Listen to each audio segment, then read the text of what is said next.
If I could pick one thing that drives me nuts about how-to reloading videos, it's too much talking and too little walking. Let's get down to brass tacks right away and getting this ammo reloaded for 7.62 and 5.56 Lake City brass.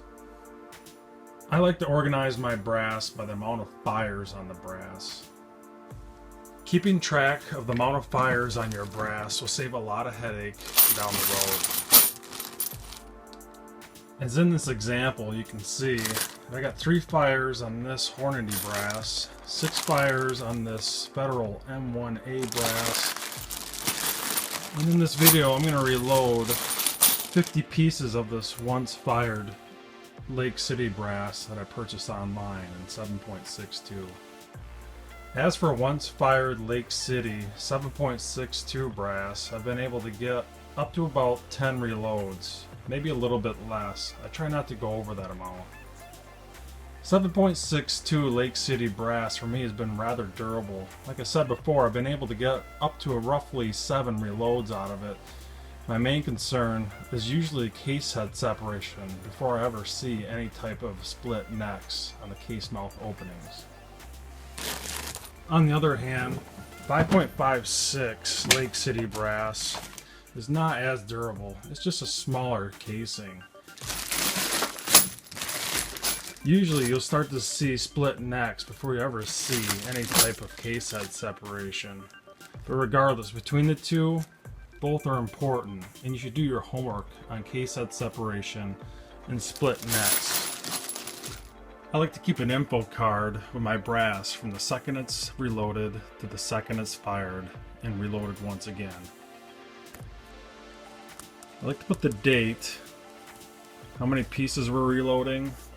In this example, it's a once fired 5.56 Lake City 09 year brass that I purchased online.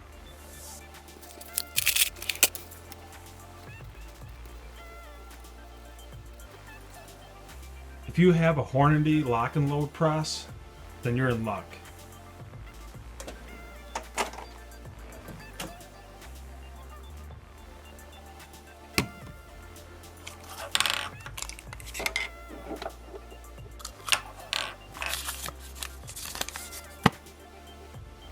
There are several reasons why I'll use a lead decapping die before cleaning and sizing my brass. Potential cratering of the primers can produce inconsistent headspace bumps when sizing the brass. Also, by decapping the primers right away, it gives your stainless steel cleaner just that much more opportunity to clean the primer pockets. This brass has been cleaned somewhat already, but I'll still use a lead decapping die with dirty brass. As the instructions state, one size fits all cases. Cases need not be cleaned or lubed.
That concludes part 1 of brass organization and decapping.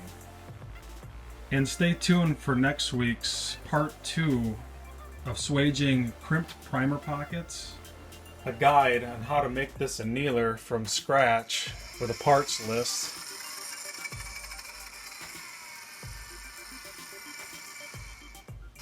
How I anneal my brass. And cleaning the brass right before sizing. We'll see you next week.